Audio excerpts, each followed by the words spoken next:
This is Optimal Living Daily, episode 3089. Want to live a happier financial life? By Erik Carter of financialfinesse.com. And I'm Justin Malik. I read to you every day of the year, including holidays, but on Sundays I share an extra episode from another podcast in the Optimal Network. And today's episode is coming from our podcast covering all things money, Optimal Finance Daily. So with that, let's get right to the bonus episode and Diana's commentary as we optimize your life. Want to live a happier financial life? By Erik Carter of financialfinesse.com. Very rarely do I find a personal finance article that resonates with me as much as one I recently read called How to Live a Happier Financial Life. First, I love the title. When it comes to finances, sometimes we get so caught up in the numbers that we forget the whole point is about maximizing happiness, not money. Sometimes that means spending more money on certain things, but often it actually means spending less. The article's following points do a good job of differentiating which is which. Biggest time waster, commuting. I remember hearing that the length of their commute is the biggest indicator of how unhappy someone is. I don't know how accurate that is, but there has to be some truth in it. After all, time spent commuting is less time doing whatever else would make you happier, whether that be a hobby, spending time with family or friends, sleeping, or even working. That's why they say time is money. Yet when people are choosing where to live, the length of their commute tends to play second fiddle to sexier topics like how nice the home is or how cool the neighborhood is. When I was in law school, I chose to live across the street from campus rather than a more fun area, and it was one of the best decisions I made. Now I work from home most of the time, so it's not an issue for me. Instead, I choose to live within walking distance of the places I tend to go to the most, and I find that it's worth paying a premium for. Best investment attribute, humility. I can't tell you how many people love to tell me what they think the market is going to do or how overpriced it is. The reality is that no one has consistently outperformed a simple buy and hold strategy by timing the market. Many people have lost a lot of money trying though. The same goes for investing in individual stocks. If the vast majority of mutual fund companies run full-time by some of the smartest people on Wall Street, with all the resources of the major investing firms can't beat the market over the long term, what makes you think you can? If you can, you'd ought to be running a mutual fund since you'll probably have more fun and make more money than you are now. If not, understand that it's not much easier to pick a fund that will beat the market either, since very few do, and those that do tend to actually do worse than the average fund going forward. So what should you do? Be humble by buying simple, low-cost index funds and holding them for the long term. You'll outperform the vast majority of people who think they can do better. Key to financial success, cheap housing.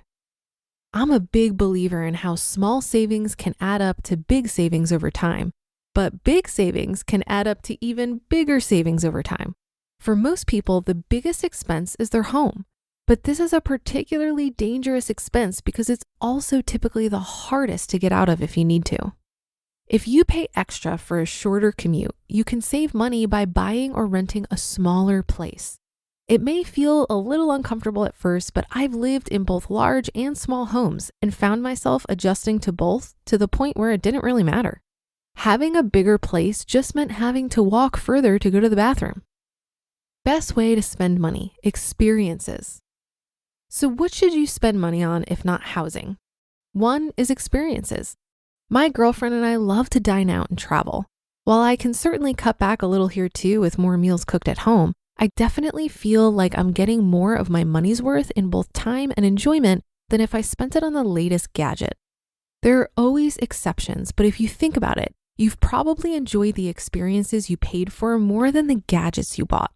When you consider that a lot of experiences also cost little to no money, you're getting even more bang for your buck. So if you're going to treat yourself, do so with experiences that you'll remember fondly rather than another toy that you'll quickly tire of. Top financial goal, not working for money. This is the other main thing I like to spend money on, financial freedom. The more you have in savings, the less financial stress and anxiety you'll feel. When you have enough savings, you can even decide to walk away from your job and do something else, whether that's travel, a more enjoyable but maybe less lucrative career, or fulfilling your entrepreneurial dreams. You don't have to hate your job to appreciate not having to do it. I love mine, but I would also love having those kinds of options. In fact, we recently had a couple of former employees who took what they learned at Fianacial Finesse to leave and start their own companies. So what's the bottom line? Spend less on housing and trying to beat the market and more on a shorter commute, experiences, and financial freedom. While there's no guarantee, your odds for a happier financial life will likely be greater. You just listened to the post titled, "Want to Live a Happier Financial Life?" by Erik Carter of financialfinesse.com. One of the best things you can do for your kids is to teach them how to manage money. And this should be started when they're little. And that's why I'm so excited to tell you about the sponsor of today's episode, GoHenry by Acorns, the smart debit card and learning app for kids 6 to 18. GoHenry helps kids learn about all things money, earning, spending, saving, budgeting, and so much more. You can even track their chores and pay their allowance right in the GoHenry app. And with their GoHenry debit card, they can put their skills to use in the real world. Plus, parents can set spend limits and get real-time notifications whenever their kids use their cards. I seriously wish I had this as a kid. I had to learn about money the hard way as an adult. If my parents had set me up with GoHenry as a kid, learning to adult would have been so much easier. Set your kids up for success and get started today at gohenry.com/old. Terms and conditions apply. Renews from $4.99 per month unless canceled. When I think about the intersection of money and happiness, many times it comes down to pondering the optimal and most efficient use of resources. So in the commuting example, I used to have a 40-minute commute on the subway. And over time, I was able to shift to a remote working arrangement with no commute. However, when I did have that commute, I tried to optimize the time. I would read and listen to podcasts and meditate or use the time to plan and decompress from my day. Even when we're moving towards better uses of our resources of time and money, we can still find ways to optimize in the circumstances we have now. I'll say this about cheap housing and living in a smaller space. Learning to enjoy it will serve you very well in the long run. Not only do you save money on the actual housing, but you'll be forced to acquire fewer possessions and, in my experience, develop the capacity to enjoy less. There's a sense of freedom that comes from not needing a lot materially to be happy. I learned this when walking the Camino back in 2017, which is a 500-mile trek across northern Spain. For 2 months, my only possessions were what I carried on my back, and it helped me realize that I don't need all that much stuff. In fact, I was constantly reevaluating what I could get rid of so that my pack would be easier to carry. It became a metaphor for life in a way. What can I get rid of materially or otherwise to create more space so that I can enjoy the experience of life more fully? That'll do it for today in another installment of Optimal Finance Daily. Have a happy Thursday. Thank you for being here every day and listening. And I'll see you on the Friday show tomorrow, where your optimal life awaits.